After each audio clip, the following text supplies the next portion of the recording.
Se os japoneses vivessem pelos princípios que lhes ensinou, ele garantiu que, em 5 anos, inundariam o mundo com produtos de qualidade e, em 10 ou 20 anos, se tornariam uma das potências econômicas dominantes.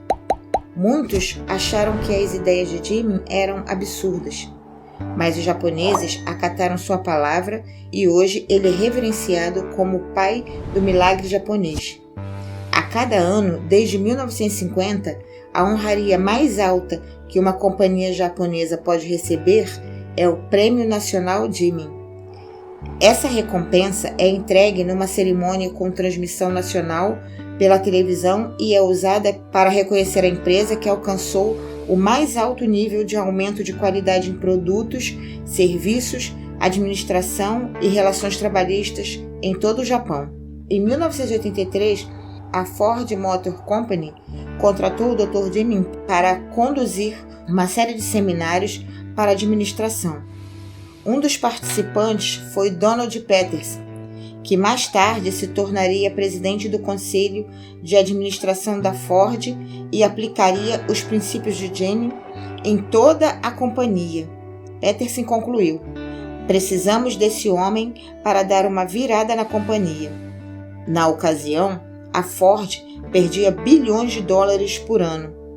A partir do momento em que foi contratado, Jimmy mudou a tradicional convicção ocidental da empresa de como podemos aumentar nosso volume e reduzir os custos, para como podemos aumentar a qualidade do que produzimos e fazer isso de uma maneira que a qualidade não custe mais a longo prazo. A Ford reformulou todo o seu foco para tornar a qualidade a maior prioridade, como está refletido em seu slogan publicitário: qualidade em primeiro lugar. Aplicando os sistemas de Jimmy, a Ford passou, em 3 anos, de um déficit terrível para a posição dominante na indústria, com um lucro de 6 bilhões de dólares. Como eles conseguiram? Descobriram que a percepção dos americanos sobre a qualidade japonesa, embora frustrante, tinha muito a lhes ensinar. Por exemplo, a Ford contratou uma companhia japonesa para fabricar a metade das transmissões para um de seus carros, a fim de manter o nível de produção. No processo, eles descobriram que os consumidores americanos exigiam a transmissão japonesa. Até se mostravam dispostos a entrar numa fila de espera e pagar mais pela transmissão japonesa. Isso irritou muitos executivos da Ford, cuja reação inicial foi a seguinte: ora, é apenas uma falsa convicção por parte das pessoas de nossa cultura. Estão condicionados a reagir assim. Mas sob a supervisão de Jimmy, as transmissões foram testadas e descobriu-se que, na verdade, a transmissão da Ford era mais ruidosa, quebrava com mais facilidade e era devolvida com mais frequência, enquanto a transmissão japonesa quase não dava problemas, não tinha vibrações e era silenciosa. Jimmy ensinou ao pessoal da Ford que a qualidade sempre custa menos. Era justamente o oposto do que a maioria das pessoas acreditava, que só se conseguia alcançar certos níveis de qualidade quando o custo escapava ao controle. Quando os técnicos demonstraram as transmissões da Ford e mediram todos os componentes, constataram que atendiam aos padrões fixados pelo manual da Ford, os mesmos padrões fornecidos aos japoneses. Mas quando mediram as transmissões japonesas, verificaram que não havia virtualmente diferenças mensuráveis nos componentes. Foi preciso levar as transmissões para um laboratório e medi-las ao microscópio para se detectar as diferenças. Por que essa companhia japonesa manteve um padrão de qualidade superior até mesmo ao que o contrato exigia?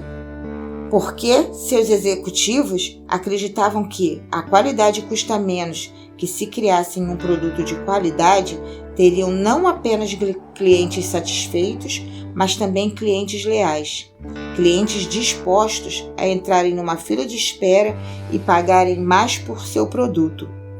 operavam com a mesma convicção que os impeliu aos primeiros lugares no mercado mundial.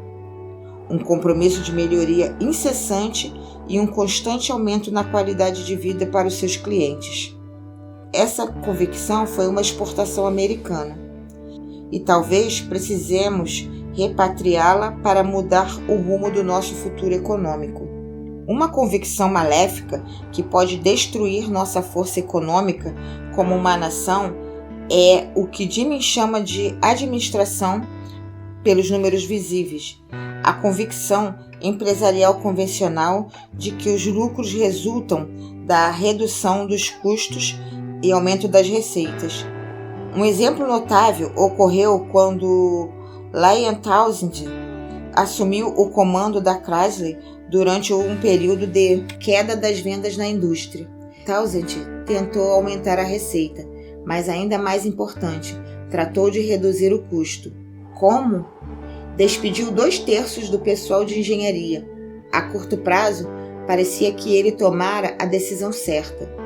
A lucratividade disparou e ele foi considerado um herói. Em poucos anos, porém, a Chrysler enfrentava outra vez dificuldades financeiras. O que aconteceu? Claro que não houve apenas um fator. A longo prazo, no entanto, as decisões de Townsend podem ter destruído a base de qualidade da qual despendia o sucesso da empresa. Muitas vezes, as próprias pessoas que prejudicam nossas companhias são recompensadas por produzirem resultados a curto prazo. Às vezes, tratamos dos sintomas de um problema ao mesmo tempo em que alimentamos a causa. Precisamos ter cuidado com a maneira pela qual interpretamos os resultados. Em contraste, um dos fatores mais importantes na reviravolta da Ford foi sua equipe de projetos, que propôs um novo carro chamado Taurus. A qualidade do carro fixou um novo padrão para a Ford e os consumidores foram atraídos aos milhares. O que podemos aprender de tudo isso? As convicções que mantemos nos negócios e na vida controlam todas as nossas decisões e, por conseguinte, o nosso futuro. Uma das convicções globais mais importantes que podemos assumir é a de que precisamos, para ter sucesso e ser feliz, melhorar constantemente nossa qualidade de vida, crescer e expandir sempre. Os japoneses compreendem muito bem esse princípio. Entre os executivos japoneses, como resultado da influência de Jimmy, há uma palavra que é muito usada em discussões sobre negócios ou relacionamentos. Essa palavra é Kaizen. Significa literalmente melhoria constante. Eles costumam se referir a Kaizen do déficit comercial, Kaizen da linha de produção, Kaizen dos relacionamentos pessoais. Em decorrência, estão sempre procurando a maneira de melhorar. Diga-se de passagem, baseia-se no princípio da melhoria gradativa, das melhorias simples. Os japoneses compreendem que os pequenos refinamentos feitos todos os dias começam a criar melhorias acumuladas, em níveis com que as pessoas jamais sonhariam.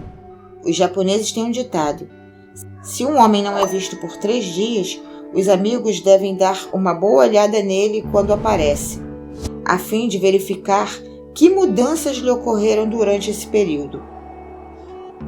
É espantoso, mas não chega a ser surpreendente. Não existe nos Estados Unidos um termo equivalente para Kaizen. Quanto mais pude constatar o impacto da Kaizen na vida empresarial japonesa, mais compreendi que se tratava de um princípio de organização que tinha um tremendo impacto em minha própria vida. Meu próprio empenho por uma melhoria constante, por uma elevação constante dos padrões de qualidade de vida, era o que me mantinha feliz e bem-sucedido. Concluí que todos precisamos de uma palavra para fixarmos no foco de melhoria constante e incessante.